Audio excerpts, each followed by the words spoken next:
Kādreiz fotokameras nebija digitālas, un fotogrāfijas tika uzņemtas uz filmas.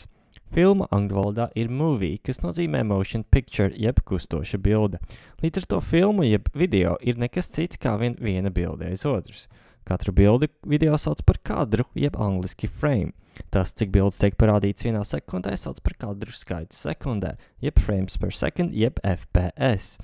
Tā kā video jēdzieni nav atdalām no bildēm, tad īsumā par to, no kā sastāv bildes. Katra bilde sastāv no pikseļiem, mazākajām nedalāmajām vienībām. Bildes platums jeb width ir pikseļu skaits horizontāli, bildes augstums jeb height ir pikseļu skaits vertikāli. Bildes var būt dažādos izmēros, bet ekrāni, kā televizori, monitori un telefona ekrāni, parasti ir noteiktā nemainīgā izmērā. Arī ekrānos sīkākā vienība ir pikselis. To, kādā izmērā bildi var parādīt ekrānā, sauc par izšķirtspēju. Izšķirtspēju apzīmē ar platumu reiz augstumu. Katru reizi teikt 1920 x 1080 ir apnicīgi, tāpēc ir izdomāti saīsinājumi. Parasti izmanto augstumu kā vienīgo skaitli. Tā mums ir 480, 720, 1080 un tā tālāk. Izņēmumi ir 4K un 2,7K, kas ir platumi. K ir kilo jeb tūkstotis. Vēl 720 sauc par HD jeb High Definition. 1080 ir Full HD un 4K ir Ultra HD. Izdalot platumu un augstumu ar pašu augstumu, iegūst attiecību, ko sauc par aspect ratio. Piemēram, 1920 izdalot ar 1080 ir 1,77 pret 1, un ar veseliem skaitļiem tas ir 16 pret 9. 1280 pret 720 arī ir 16 pret 9. Monitora ekrāni parasti ir 16 pret 9, izņemot Apple MacBookus, kas ir 16 pret 10. Kinofilmas parasti ir 2,35 pret 1, tāpēc uz nepietiekami platiem monitoriem ir melns tukšums augšā un apakšā. 4 pret 3 attiecība bija ļoti daudziem veciem monitoriem, un šādā režīmā ļauj bildēt arī fotokameras. Šeit man ir bilde bildēta ar GoPro. Tās izmērs ir 4000 pret 3000 pikseļiem, jeb attiecība 4 pret 3. Sareizinot 4000 x 3000, mēs iegūstam pikseļu skaitu bildē. Tas ir 12 miljoni pikseļi. Miljons ir mega, līdz ar to GoPro kamerai ir 12 megapikseļu sensors. Tātad bildes sastāv no pikseļiem. Parasti pikselis ir tikpat plats, cik augsts, jeb augstuma un platuma attiecība ir 1 pret 1 jeb square pixel. Mēdz būt arī izstiepti pikseļi. Katrs piksels ir savā krāsā. Šajā bildē tiek izmantota RGB jeb Red, Green, Blue krāsa palete, bet varbūt arī citas. Sajaucot šīs 3 krāsas kopā, var iegūt citas krāsas. Katras krāsas daudzumu apzīmē ar 1 baitu jeb 8 bitiem. Līdz ar to iespējamās vērtības ir no 0 līdz 255, jo tās ietilpst vienā baitā. Ja visas vērtības ir 0, tad krāsa ir melna. Ja visas ir 255, tad krāsa ir balta. Ja sarkanā ir 250 pārējās 0, tad dominē tikai sarkanā krāsa. Mums ir 3 krāsas, katra 1 baitu jeb 8 bitus liela, līdz ar to bildē tiek izmantot 24 biti krāsā. Šīs 3 krāsas var pierakstīt īsākā formātā, izmantojot heksadecimālo skaitīšanas sistēmu. Katrus 4 bitus var aizstāt ar vienu simbolu, skaitli no 0 līdz 9 vai burtiem A līdz F. Šo pierakstu sauc par heks un parasti identificē ar restīti sākumā. Taču lielākoties ir arī vēl viens līmenis – caurspīdīgums, ko sauc par opacity vai alpha channel. Tajā arī ir 8 biti. Caurspīdīgumu parasti apzīmē ar baltpelēkiem kvadrātiem. Līdz ar to bildē katrs piksels var aizņemt arī 32 bitus. Tas, kādā veidā bildes pikseļi tiek saglabāti uz diska failā, sauc par bildes faila formātu. Bitmap jeb BMP saglabā katru pikseli neko nemainot. Ja mums ir 4000 x 3000 bilde ar 24 bitu krāsām, tad 280 miljonu biti ir 360 miljonu baitu, jeb 350 000 kilobaitu, jeb 34 megabaiti.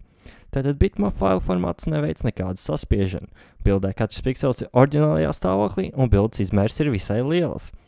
PNG jeb Portable Network Graphics ir bildes failu formāts, kurš jau ir gudrāks.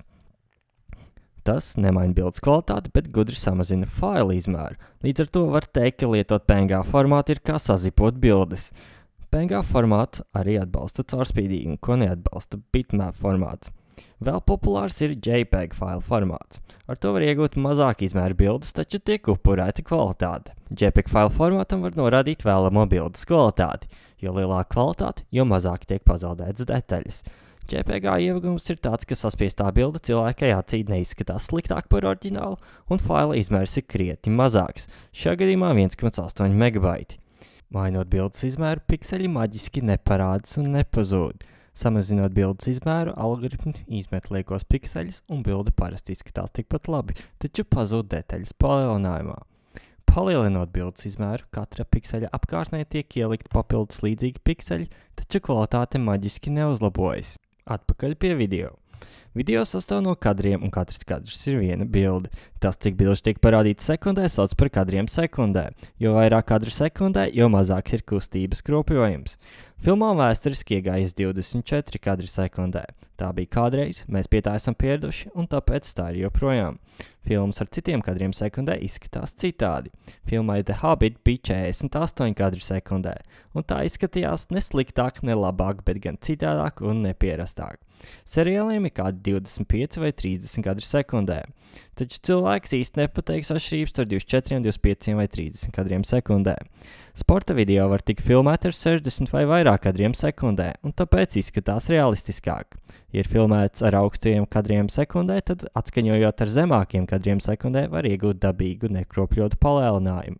Ja katrs kadrs ir bilde, tad 1 stundas video aizņemtu 30 kadri sekundē, reiz 60 sekundes minūtē, reiz minūtes 60 minūtes stundā, reiz 1,8 megabaiti katram kadram ir 194,000 megabaitu, jeb 190 gigabaiti stundā. Un tā rodās nepieciešami pēc video saspiešanas, jeb video kompresijas, jeb video enkodēšanas.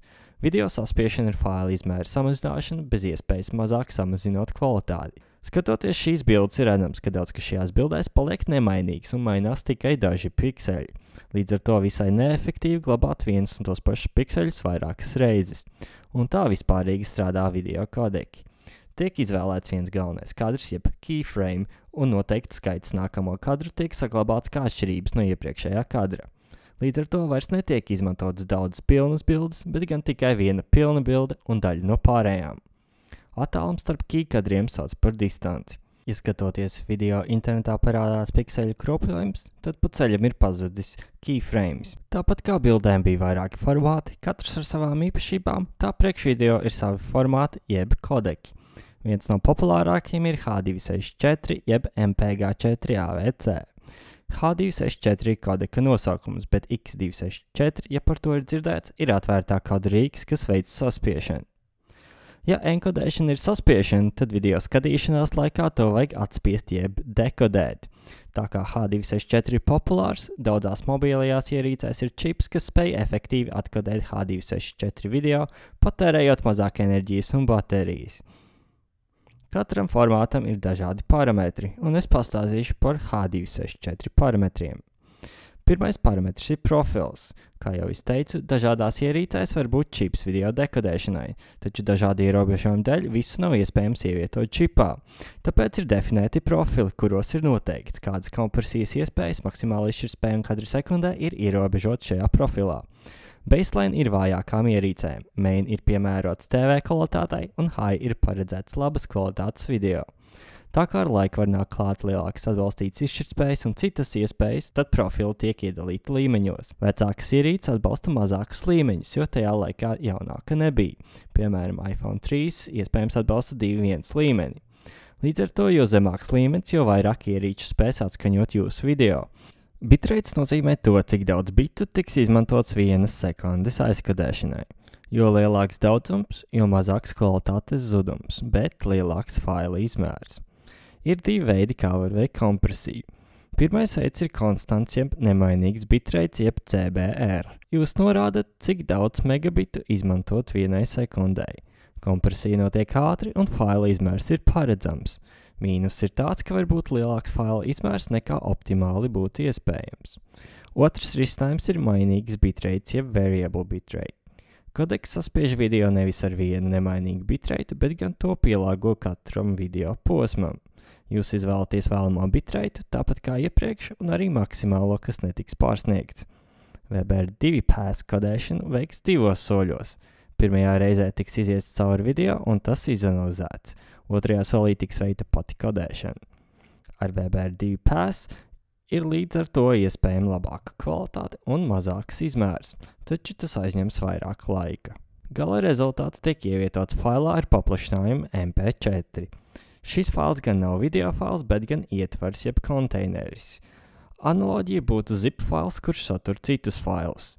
Šajā arhīvā iekšā ir gan video fails, gan audio faili dažādām valodām, gan arī var būt subtitri. Ceru, ka tagad varēsiet labāk orientēties foto un video terminos. Abonējiet šo kanālu, lai nepalaistu garām nākamos video. Viens no nākamajiem video būs par to, kā kļūt par investoru un pelnīt naudu ar naudu.